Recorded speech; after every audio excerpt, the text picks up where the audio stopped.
Salut la compagnie, c'est Jules Melon et aujourd'hui dans un procédé critique, quelques mois après avoir évoqué Journal d'un curé de campagne, je vous parle aujourd'hui d'un autre film de Robert Bresson, celui qui suit d'ailleurs si je dis pas de bêtises, sorti en 1956, Un condamné à mort s'est échappé, qui est aussi une adaptation d'ailleurs mais d'un récit autobiographique écrit par André Devigny, qui a donc vécu ce que le héros subit, c'est-à-dire être prisonnier de guerre des Allemands durant la Seconde Guerre mondiale, en 1943 ici pour être exact, tandis que Bresson a connu cette situation, lui, en 1939. Donc j'imagine que c'était une œuvre très personnelle pour un cinéaste qui met ici en place, mine de rien, son modèle bressonien, c'est-à-dire engager dans le rôle principal un acteur totalement amateur, qui était d'ailleurs étudiant au moment du tournage, un certain François Leterrier, qui continuera sa carrière dans le cinéma, mais plus en tant que réalisateur et scénariste d'ailleurs. C'est aussi le jeune, à l'époque, Charles Leclinch, dont je n'ai trouvé absolument aucune information sur Internet, et d'autres personnes qui resteront un peu dans le domaine du 7e art.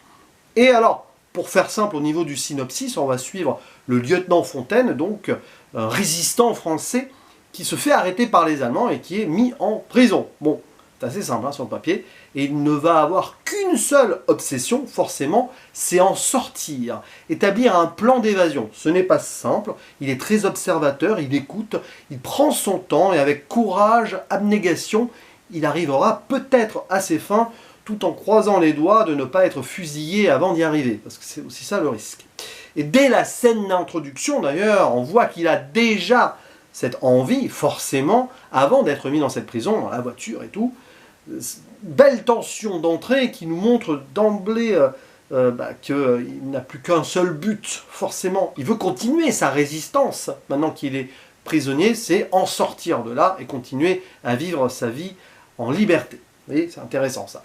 Et donc, oui, Bresson va nous faire diluer cette intrigue qui n'en est pas. Enfin, c'est une intrigue, de facto, mais il n'y a pas en gros de scénario super écrit avec un suspense absolu, même si on peut se demander à la fin s'il va s'en sortir ou pas, c'est qu'on va juste prendre son temps avec le monsieur et voir avec artisanat, dans tous les sens du terme, comment il pourrait ou pas enlever les planches de sa cellule en prenant une cuillère pour en faire un ciseau, etc. Sans oublier bien sûr le regard, l'oreille posée à droite à gauche pour ne pas se faire remarquer, et puis les autres prisonniers, voir s'il peut leur en parler, s'il pourrait en amener avec eux ou non, voir que certains sont plutôt en mode ils ont baissé les bras, etc., etc., jusqu'au moment où il va avoir un co-détenu, où il va forcément se poser la question de lui faire confiance ou pas, s'il veut aller au bout, de toute façon, il n'a pas le choix, à moins qu'il ait un autre choix peu glorieux à faire. Donc c'est pas vraiment un film de questionnement ultime non plus, comme le journal du curé de campagne préalable, même si, mais il y a toujours cette insistance bressonienne, si vous voulez, de quelqu'un qui doit avancer, qui doit continuer, tout en faisant les choses le mieux possible, dans une situation compliquée. Vous voyez, je vous résume grosso modo ici. Avec cette voix off qui est omniprésente. Alors oui, il y a quelques petits dialogues, mais alors très légers, parce qu'en plus ils ne peuvent pas trop parler entre prisonniers, attention, il faut être discret. Mais on a donc l'élaboration du plan et les questionnements et les doutes et l'anticipation, si on veut, de Fontaine, donc avec une voix intradiégétique dans sa tête. Et ça, c'est très, on va dire, adaptation d'un récit, ça c'est sûr. Mais comme ça l'était aussi, en plus doublement, Journal d'un curé de campagne, vous aviez le journal du curé, et donc l'œuvre de Bernanos par-dessus. Et c'est assez efficace dans l'installation dramaturgique, j'ai envie de dire, parce que déjà d'une, c'est du pur Bresson, maintenant c'est mon 4e que je vois, donc c'est assez intéressant là-dessus. Ça prend vraiment donc la possibilité d'installer un faux rythme, j'ai envie de dire, mais justement un rythme de routine qui fait que c'est particulier, il ne faut pas décrocher, mais c'est assez intense dans la situation parce que les moindres petits gestes, les moindres petits détails, les moindres petits sons que tu peux entendre à droite à gauche, puisqu'il y a des moments de silence justement, et on voit donc la minutie des choses, tout cela va te presque t'hypnotiser quelque part, et c'est vrai que c'est assez fort de faire tenir comme cela un film de plus d'1h30 sur pas grand chose. Et il n'y a pas beaucoup de réalisateurs qui en étaient, qui en sont capables, j'ai envie de dire. Donc là-dessus, chapeau. Après, je ne vais pas vous mentir, c'est peut-être pas le film que j'ai préféré voir cette année. au sens large, hein. Mais quand même, tu vois ici un cinéma, j'ai envie de dire, de l'épure, mais aussi d'une forme de réalité. Je parlais d'artisanat, mais c'est vraiment ça, quoi. Le film en tant que tel est un artisanat ici, parce que fait avec peu de moyens, avec reconstitution précise de certaines choses, et avec aussi voir comment, tel un menuisier, il va essayer de... L'acteur a dû apprendre certains gestes, ça se sent, et la caméra va nous les montrer. Et ça peut paraître comme ça anodin, mais j'aime bien moi aussi parfois regarder des films qui montrent des actes précis, en prenant leur temps, et voir comment justement ça nécessite que ce soit dilué dans la narration ici de ce film pour que ça paraisse réel. On va pas forcément, tiens, oh, voilà, puis 4 jours plus tard, oh, bah, il n'y a plus de planche, tout va bien et tout. Non, c'est aussi pour montrer quelque part le danger perpétuel, la frustration que ça ne puisse pas aller plus vite et que lui, il a vraiment envie d'en sortir.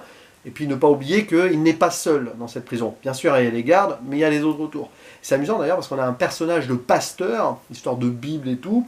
Ça contraste au niveau religion pure avec le curé de campagne, mais on reste dans la chrétienté. Il faut savoir que Bresson était croyant, plutôt catholique hein, d'ailleurs, mais qui fait toujours une place à la foi, d'une certaine manière, la place d'un homme dans le monde au sens large, et cette réflexion-là, qui est intéressante. D'ailleurs, le film, avant donc cette scène d'introduction intéressante dans la voiture, commence donc sur son générique par une sorte de messe, je sais pas, liturgique, je dis peut-être des bêtises, hein, composée par Mozart, qui nous donne déjà quelque chose de particulier, j'ai envie de dire, une forme de souffle presque divin ou du destin, pour un film qui est sous-titré d'ailleurs, et c'est très intéressant ça, Le vent souffle où il veut.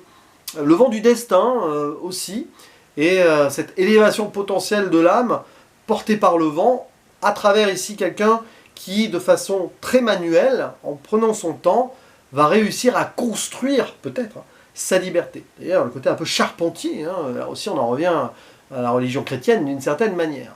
Et puis, arriver au bout, se poser la question de qu'est-ce qu'il va faire de ce jeune co-détenu. J'en dis pas plus.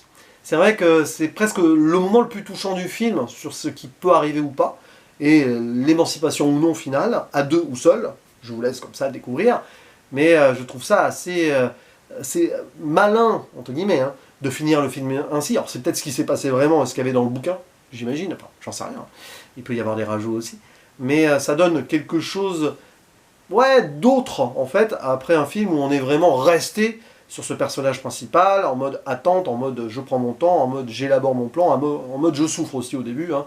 Évidemment, il n'est pas, on va dire, forcément bien traité sur les premiers instants où il est balancé dans cette cellule. Et je vais conclure avec une chose, c'est que il y a quelques semaines, j'avais aussi parlé d'un grand film français, Le Trou de Jacques Becker, en imaginant qu'il pourrait y avoir des parallèles entre les deux, mais sans trop le savoir. Becker avait croisé Bresson et tout. Il y a des points. Bien sûr, là, on est dans un homme plutôt solidaire, alors que Le Trou, c'est plusieurs personnes, mais là aussi, Le Trou, c'est un film qui prend son temps, qui nous montre comment l'évasion se construit.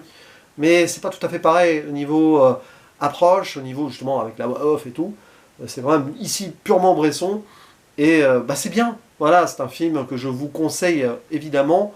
De là à dire que ce serait mon Bresson préféré ou pas, j'en sais strictement rien. Hein. Jusqu'ici, j'ai vu Pickpocket, Au hasard Balthazar, et Journal d'un curé de campagne, mais peu importe, voir ces films-là, qu'on les apprécie ultimement ou pas, ça reste du cinéma extraordinairement intéressant à découvrir. En plus, on voit certaines bases que d'autres réalisateurs ont pu reprendre par la suite. Voilà, je ne vais pas forcément citer de nom, mais vous imaginez qui j'ai en tête. D'ailleurs, un réalisateur américain qui va bientôt sortir un film et qui a présenté celui-ci à Cannes. Ça au hasard. Voilà, à vous la parole, dites-nous là, à tout le monde, hein, parce qu'il y a un échange en dessous. Commentaires, vous répondez les uns les autres, il n'y a pas de souci. Bref, à vos claviers pour dire ce que vous pensez de ce film, si vous avez apprécié ou non cette approche qui prend son temps et qui nous montre comment on peut élaborer ou pas quelque chose dans une tension absolue et dans un contexte très difficile. Courage, abnégation et quelque part la foi en la vie aussi d'une certaine manière. Allez, je vous dis à la prochaine, ciao.